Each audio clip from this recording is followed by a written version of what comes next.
Hello everyone, my name is Nathan and today it's time for another episode of Factorio. In the previous episode we have produced these three materials: copper cables, iron sticks and iron gear wheels. We've also already took care of the sulfur production. The next thing I would like to do, is the plastic, which is gonna require some coal and petroleum gas. We can actually go with the same setup we already used for the sulfur in terms of how many machines we require. Obviously one input is not going to be a liquid this time around, but still we should be capable of just copying over the entire thingamabob. It's gonna go right there, and then we just need to make sure we actually fix a few things. Maybe I'm gonna tell my robots to wait. I quickly need to know where the input is gonna be. There we go. So, of course, both inputs are the petroleum. So it doesn't really matter which pipe I keep. I'm just gonna go ahead and remove this guy here. And that means this part here I want to exchange with a belt setup. Same thing right there. Gonna need a setup like this with just one output belt. And that's gonna go here and there. Okay, nice. Time to activate the robots and get some of that stuff built. Okay, almost got everything built. This should be a petroleum line, which it is already. Nice. And then right here we need to ship some coal. I don't have trains or an unloading station for coal just yet. So that one is going to be the first one. Sent to coal, and this should be 20k. Let's go ahead and already set up 2 trains for this. Some wagons, they're already being filled up with coal, which is good. Let's see, we need to load some coal, but from the depot. So depot load coal, and we want to do that full and then unload coal until empty. Copy this over and you guys can actually go for it. Bring me some coal, make me proud. With the machines we want to remove at least one pipe here, or exactly one pipe, and we're going to exchange it with the belt system for the coal. I want to move the coal over to the side here so we can already combine it. We will then make sure they even themselves out, and we are going up with 2 lines. Actually, do we even need 2 lines? No, if we go with a blue belt, we should be golden. Yeah, it's just one blue belt. So we can take up one blue belt, and then basically after each pipe, we want to split it up. One line goes over in order to feed the machine, and the other one continues. So now we can just copy this over for all 4 contraptions. Of course, we need to change the recipe to all plastic. At this point, we're just gonna hop over. Yeah, we can do it like so. Gonna copy over this part and we paste it in as well. Yeah. I'm assuming a fast inserter is going to do the trick in order to get the coal into the machines. I like where this is going. Let's connect everything together. The balancer should already be done here.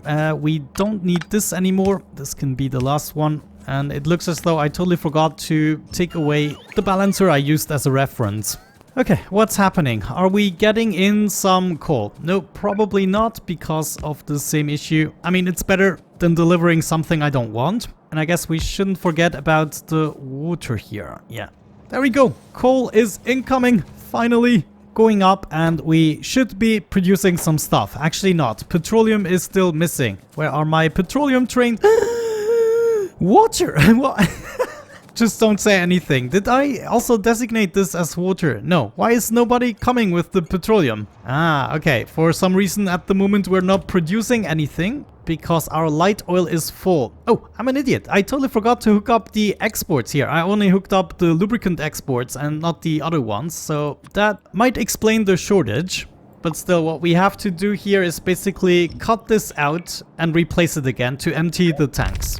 Or remove and undo. Works the same way. No, this guy is still full. Come on. There we go. I think I got the system empty. All I had to do was pump it out. Let's see. One way we could accomplish this is bring the petroleum up and over to here. And I guess this is one spot we need to collect it. This is another one. And this will be the 3rd one. And we just hook this up. So now we're finally also using the light oil that was clogging up the system in order to produce the petroleum gas. This should have been implemented from the beginning, and then it wouldn't have been such an issue. I know, I can see why I didn't do it this way. I need to go through the middle. This is disappointing. But if we go through here instead, then we can still hook it up. We don't need that system anymore. Yeah, and if we actually add some modules to this, this is going to be quite efficient. I think I'm going to leave the modules in for one of these machines to at least speed up the process a little bit. However, this means soon enough we should also be getting the necessary petroleum for this station, and that means we can think about the next few things, which are going to be the 3 types of circuits. Plates and copper cables for one, plastic bar, copper cables, electronic circuits, and electronic circuits advanced and sulfuric acid. So oh man, we're gonna need a lot of stuff. Did I make the sulfuric acid? No, that's actually the next thing we need to do first. Okay, intriguing. Looks like once again we actually get away with the same setup, 3 machines, and we will be producing quite a bit of sulfuric acid. The only problem is, yeah, well, that's gonna be 2 belts spread across all the machines. So I could theoretically combine the iron plates and the sulfur in order to supply all the machines. This means I'm gonna need considerably more sulfur. I'm gonna add 2 stations with sulfur, 1 with iron plates, and then 1 is gonna be dedicated to water. So once again, we already know it's going to be an extremely similar setup to what we already have here. And that's exactly what we're going to add now. Let's see, that's just some terrain. Yeah, we can go ahead and just destroy that. We can get rid of the tank setup here in the center and exchange it with a normal station. The first one here is going to be unload water. I think I got a few of those already. Yeah, unload water. The next one here is going to be an iron unload station. So iron plates for you. And then we're gonna have 2 stations with unload sulfuric acid, which I believe is gonna be the first station. And with acid, I mean just the sulfur. Station is gonna enable when we reach 20k. That is good. And that means I can copy this over to the last station and it should be programmed in. Wonderful. That means I would like to see 2 trains. Do I have materials? Yes, 2 trains. One goes here, another there. 4 wagons each. We want to load sulfuric acid until full and empty it. Until empty. And yeah, this can actually already go for it. Oh, no, I want to copy it over. Did I get it? Yes. So you go as well. And I guess we can already reconnect everything and then make sure with our Spidertron that we build everything. The chemical labs need to be reprogrammed to sulfuric acid, of course. We then have 1 water input and we need 2 different types of materials. Now I wonder, I could probably go ahead, combine those 2 materials on 1 belt for 3 machines only. Because that would mean we require exactly 0.5 belts, or almost exactly, to supply the 3 machines. Oh geez, sulfur is already incoming. I did not think this would happen so quickly, but there we go. So I'm thinking we bring 2 belts here, then split 1 belt so we get 2 lines, combine that with the iron here and there, and then split the other belt, combine it with those 2 lines. I think that is going to be the most practical solution for this one, so just give me a moment to set this up. As a matter of fact, I need to go back home shortly in order to get some materials. Okay, building without the beacons wasn't the best option. I actually had to change a few things around in order for it to work. So you can see I just fiddled around with the belt system a little bit and I now input the items from the site so that we can actually have our beacon set up. The same thing is true for this one. I had to configure things quite a bit in order to make this fit. So I decided to actually split the lines right here in this position. And we are splitting it in a way so that we have 4 even lines with sulfur and iron. So that was one thing I changed, and now I would like to see some improvement in terms of smelting. So we are gonna start to beacon up the iron and copper production. You can see all of these stations are being served from the left to the right, and we can see this is only really getting this far because we are not smelting efficiently enough. Naturally, the sole reason for this is the beacons. So what we want to see here is productivity modules. I'm just going to do 1 row for the time being, and then we start to beacon this up. So you go there, there, there. And I actually already ran out of beacons. This is no problem. I think we have a chest full of them. However, the modules are going to be a huge problem. Because as you can see, we need quite a few. After all this time, let's make our way back to the base, and I kind of want to know how many modules I have. I can see it here, 492. It's just not enough. Well, at least they can craft all the time at this point. Also, are we still researching? No, looks like we just went through the white signs. And oh yeah, before I forget, we need to pick up some more landfill since we're here. But yeah, I'm basically gonna grab all of these speed modules, and I'm gonna also grab most of the productivity modules. Let's just grab them all. I'm just waiting for my Spidertron to also receive some landfill. There is a massive lake we have to get rid of soon in order to build the circuits here. Well, actually, we're almost there. We probably don't need much more space than what we already have here. Dude, I almost forgot to pick up the beacons, but I have no idea where I'm crafting them. Oh, actually right there. Okay, so I want as many as I can have, which it doesn't seem to be many at the moment because I have too much landfill. So I'm just gonna dump a little bit of landfill here to pick up more beacons. I'm hoping that I can do at least 2 rows for each the copper and the iron. Looks like 1 row is done and we still have 363. This is actually really good. Let's keep going. We're gonna do a 2nd row at least. Actually, we might be able to pull this off. I just need to grab some more beacons, but check this out. We're gonna do this row here as well, and another one. And if we can module up all of these beacons, we're gonna have a good portion out of the way that we need to kick things off. Okay, let's see just how far we can get with all the landfill we have here.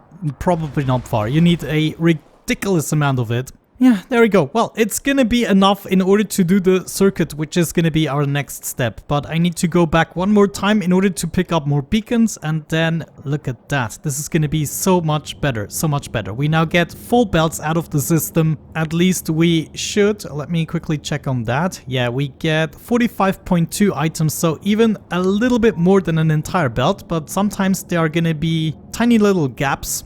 We might be able to figure out why that is. It could have something to do with the inserters.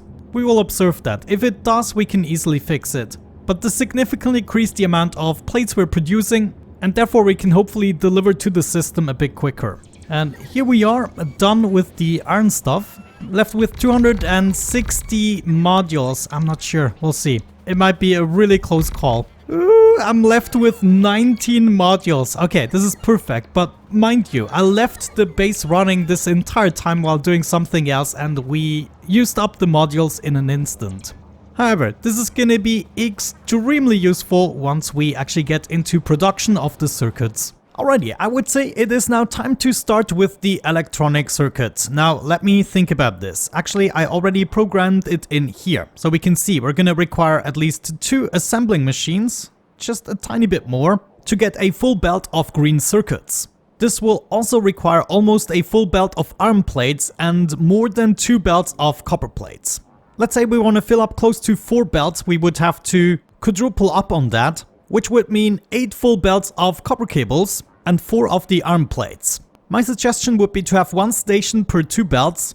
That means 2 iron plate stations and 4 copper cable stations. To kick things off, I would say we're gonna copy over 1 section here. Let's see, we're only gonna do it to this part. And we wanna paste that in right there. Let my robots do some building and then we'll have to make the necessary adjustments. So these first 2 stations are going to be 4 iron lines, and then we need 2 additional stations, which means we need to make this a little bit bigger. So essentially we want to get 2 more stations in the joint, something like that. And if we're lucky, we can just go ahead, reconnect these rails without issues. Next we want to set up the stations, so let's look for one that we actually require, such as this guy here. We want to copy this over, so now we have 2 iron stations.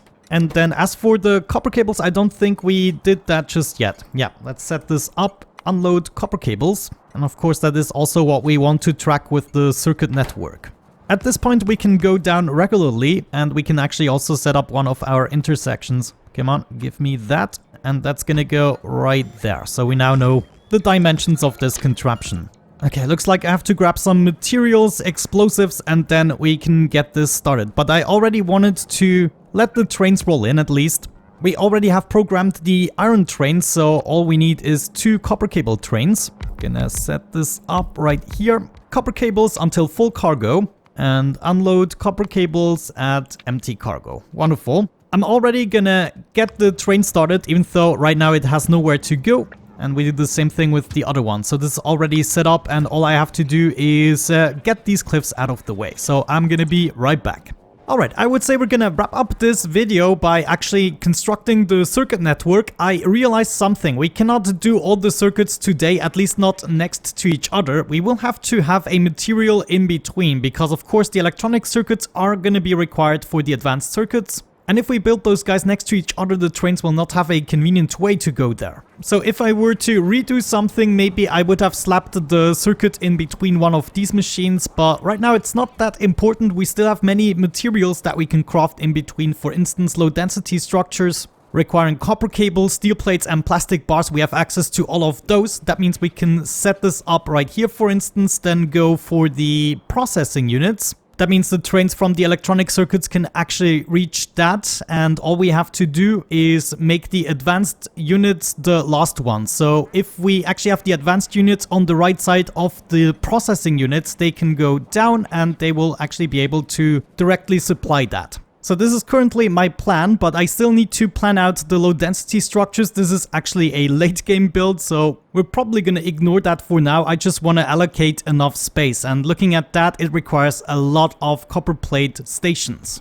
Anyways, my back hurts quite a bit at the moment. I will have to take a break soon, so let's wrap this up. Let me actually give this some proper modules. We want to craft electronic circuits in here, and we already know we need 2 of these in order to fill up an entire belt. We also know that we need 1 entire belt of copper cables per machine. This means we could supply 1 machine like so, for instance, have 2 stack inserters. Where are those guys? Here. 2 stack inserters to bring the copper cables into the machine. And we can have a secondary belt doing something like this and that. And let me think. No, actually we can move over already. So I'm gonna do that and that. We move over here and do that. So we can have the same setup with 2 stack inserters taking care of that. Then we also need to supply some iron. We're going to do this from the other side. However, this time around, we are only going to need 1 stack inserter, really. So that goes there and there. Wonderful. Then we're going to have 2 stack inserters to get things out of there. Combine this on a belt on the inside and then move out of here. Same thing here with the second machine, and we should be good with a full belt of output. Now we want to move this to the correct location, so that would be approximately here. Let's see, we have plenty of space. Yeah, we should probably leave the space on the right side in order to do belt management. So now I should be able to just copy this over, and it's gonna perfectly line up with the belts. All I forgot are the substations and maybe a bunch of lights. Okay, then let's see just how much space we're gonna require for this.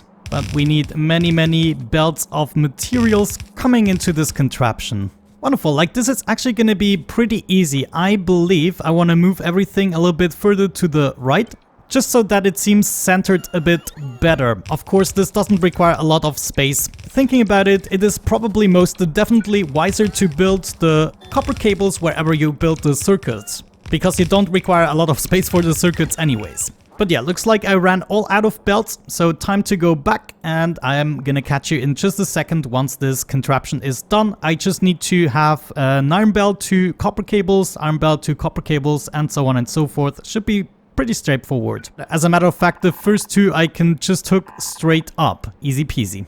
You know, since this is the last thing we're doing, I thought I'm gonna tune in back with you again, because it is pretty straightforward. Actually, maybe not that straightforward. But you know what I mean, we can keep this pretty organized. Now, let's see about the iron stuff. The first one we want to bring all the way over here. So how far can we jump? We can jump up to this point, that's gonna be good. And with the copper cables, we just hop over. Pretty straightforward. Gonna do the same thing again, but this time we don't need to jump quite as far. It's gonna be the copper cables, and you go straight up. Then we have to do this 2 more times. This here would be my last jump. I think I'm just gonna jump with the copper cables in this case, and then we go beneath. And last but not least, you. Wonderful. Time to hook everything up, and we can get things going. This is going to be absolutely great, at least once everything is beaconed up. Right now, obviously, this is not going to be extremely efficient, but at least we got the copper contraption out of the way. Once it's beaconed up, it's going to produce 4 full belts of electronic circuits. And you know, whenever we need more, we're just going to stack things on top of each other. Exactly how we wanted to do it.